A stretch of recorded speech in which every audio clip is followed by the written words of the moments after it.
Welcome. In this video I'm going to be taking a look at this DmofwHi electric temperature control kettle. So this was provided to me by the distributor, but they're not compensating me for this video and they're not reviewing it before I post it. If you find this video helpful and you want to purchase one of these, I'll put a link to it in the description on Amazon, and if you use that link it helps me out a little bit and doesn't cost you anything extra. So we have some features listed on the side. It says rapid boil 1.2 kilowatt, 304 stainless steel material, 360 base, LED display, temperature control.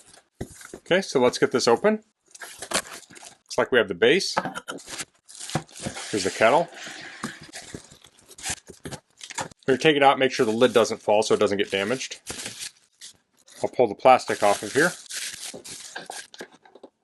Okay, so the cord is around 28 to 30 inches. Here's the base. The base is made of plastic. We have the electrical contact in the middle there. If we turn it over, we have a little bit of a cord wrap here, and there's little rubber feet. Here's the kettle itself. So this is made of stainless steel with plastic on the outside. A little card in here. This talks about descaling it. You want to fill it up with 200 milliliters of white vinegar, wait for 20 to 30 minutes, boil it for about 5 minutes, then pour out the vinegar, wash and rinse the kettle with clean water. So it has this nice handle on it. If we look on the bottom here, it's plastic on the bottom. We have the contacts for the base, and this is recessed so it sits above the surface, and it has these little nubs on the bottom. You put the water inside. So we have a minimum and maximum fill line. Maximum is right here. You fill this up with water and put it on the base. So I'll fill this up with water and I'll demonstrate it. But you'll notice here that when you're pouring the water out, it doesn't come in contact with any plastic. So if you're concerned about BPA or any of those other issues with plastics, you don't have to worry about that here because the only thing that comes in contact with the water is the stainless. This also has a lid, so this will fit on like so.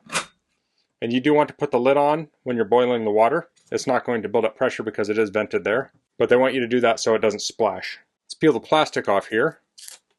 So this has very simple controls here. It has a boil stop button and a temperature unit button. So this will boil water till it hits boiling temperature and then it will automatically shut off. It will also shut off if it boils dry, and then you can change units. So just having two buttons makes it super easy to use. So I'm going to go fill this with water and then I'll demonstrate using it. Okay, so I have the kettle filled with water. I'll place it on here.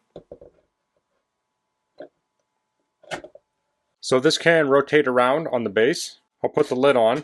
Now I filled it to the max mark. I did put water in and fill it to the minimum and measured it, and I got around 150 milliliters. So I've got a little stopwatch here. Let me try and get an internal temperature on this water. So it's around 58 degrees. I don't know how accurate that is against the stainless steel, but it gives you an idea. So I'll plug this in now to my power.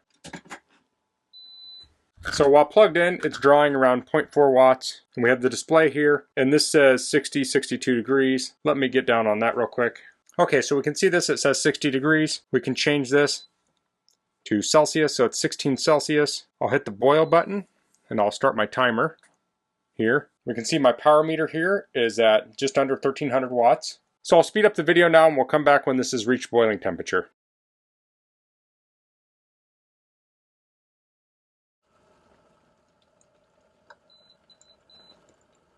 Okay, it just beeped 3 times. So it reached 212 degrees and then it sat there for a few seconds. I assume it was making sure it was actually going to stay at 212 degrees. And on my timer here, I got 8 minutes and 7 seconds. It reached boiling point around 7 minutes 40 seconds. So the Amazon description said this will boil your water within 8 to 9 minutes. I would say that's very accurate. And it's nice to see that we hit the lower side of that. Now, I was boiling 1.5 liters. If you're not boiling this much water, it's going to obviously happen faster. But that's a lot of boiling water. So I have my power meter over here. Let's go to settings here. So at the rate I pay for electricity, which is 9 cents per kilowatt hour, this cost me 1 penny to boil this. And it took 0.16 kilowatts. So I wanted to share how much electricity it used in case you're considering running this off a portable power station or an inverter. But you'd have to have a very large inverter or portable power station. You probably want one that's 1500 to 2000 watts capacity. So we can take this off here now.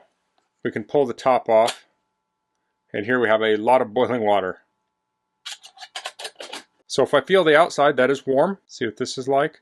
It's hot there. So the plastic part is warm, the stainless steel part is hot. There's no way to make a kettle of boiling water completely safe, but I like this is a lot safer than if the whole thing were plastic or exposed metal. You can touch this around here. If a kid kind of touches this real quick, they're not going to get burned instantly. So now let's switch over my thermal camera so we can actually see what parts are hot and which parts are cool. Okay, so here's the kettle with the thermal camera. So you can see here, it says the outside is 130 degrees. So if I use my laser thermometer, I'm also getting about the same temperature. So that's probably pretty accurate. And if I hold my hand on here I can hold it on here for quite a bit. And the reason is the plastic's not transmitting that heat to me like metal would. Now if we go up here to this will say it's 95 degrees. That's not accurate. This thermal camera is not going to measure that stainless steel accurately. But if we look at the label here, which has some paint on it, now you can see the actual temperature. It's 175 degrees. So this is a lot hotter than this. This can be deceiving. Now if we look at the handle here, it's at 70 degrees. So it's very cool. Let's turn the whole thing around. And we have the same thing on the back side here. And you can see it's cool down at the bottom also. So this just feels slightly warm down here. But the main body of this is warm to touch, but it's not scalding hot. If this was stainless steel, even at the same temperature, I wouldn't be able to hold my hand on here for very long. I was getting ready to dump this out and I realized some people might want to see how it pours.